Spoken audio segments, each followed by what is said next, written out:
একটা ভিডিও করলাম, দেন ভিডিওটা আপলোডিংয়ে বসে আমি কমেন্ট চেক করছিলাম, খুব একটা করা হয় না। তো আমি এখন বসে বসে দেখতে দেখতে একটা কমেন্ট দেখলাম।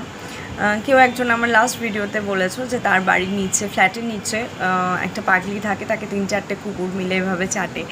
আমার আর আমার বাচ্চাদের একটা ভিডিও ছিল, ওই যে আমার বেবিজ দুজনে আছে ওখানে। তো আমাদের একটা ভিডিও ছিল যেখানে ব্রাউনি আমাকে পুরো ফেশিয়াল করে দিচ্ছিল। তো সেই জিনিসটা দেখতে কমেন্টটা এসেছে। তো আমি অবভিয়াসলি পজিটিভ ওয়েতেই নিয়েছি কমেন্টটা, আর আমি জানি সে ভালো মনেই বলেছে, সে দেখেছে যেটা সেটাই বলেছে। বাট আমি একটা কথা সবার জন্য বলছি, বাড়ির বাচ্চারা জানো তো ভালোবাসি, কারণ তাদেরকে তুমি ভালোবেসে রাখছো তোমার কাছে, তারা ভালোবাসবেই তোমাকে। কিন্তু বাইরের বাচ্চারাও চার পেয়ে বাচ্চা বলতে শুধু ফারি বেবি মানে আমার ডগিদের কথা বলছি না, যে কেন মানে কুকুর, বেড়াল, ছাগল, গরু, প্রত্যেকটা প্রাণী যখন তোমাকে ভালোবাসবে, অকারণেই তোমার কাছে এসে দাঁড়াবে। হয়তো কোনো গরু এসেছে, তার গলার মধ্যে এমনি এমনি করে দিচ্ছ, সে চুপচাপ সেটা নিচ্ছে তোমাকে না গুটিয়ে, তো জানবে তোমার ওপর সত্যি ভগবানের কোনো একটা কৃপা আছে। কারণ খুব রেয়ার টাইম হয় এই জিনিসটা হয়, আর প্রত্যেকটা মানুষ এত লাকি হয় না যে অবলা প্রাণীর ভালোবাসা পেতে পারো। আমার সাথে একটা ঘটনা ঘটেছে, আমার ব্রাউনি এঞ্জেল বলেই নয়, আমার বাড়ি থেকে দক্ষিণেশ্বরের মন্দির খুব কাছে, তো চেষ্টা করি মাঝে মাঝে যাওয়ার। আগে হতো না, ইদানিং মাঝে মাঝেই যাই সন্ধ্যেবেলায়, সন্ধ্যা আরতির টাইমটাতে।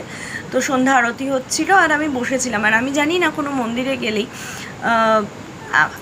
আই ফিল দ্য ভাইব্রেশন, তো আমার গায়ে কাটা দেয়, আর আমি খুব মানে নিজের ভেতরের সমস্ত কিছু যেন মার সামনে রাখতে থাকি।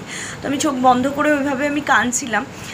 মন্দির চত্বরে, নাট মন্দিরটাতে একটা ওখানকারই একটা বাচ্চা, আমি বুঝতেও পারিনি কখন সে আমার কোলের ওপর এসে, মানে যেমন ধ্যান মুদ্রায় বসা হয়, আমি ওইভাবে বসে আমি মার নাম জপ করছিলাম, আমি অঝরে কাঁদছিলাম, এটা আমার মনে আছে।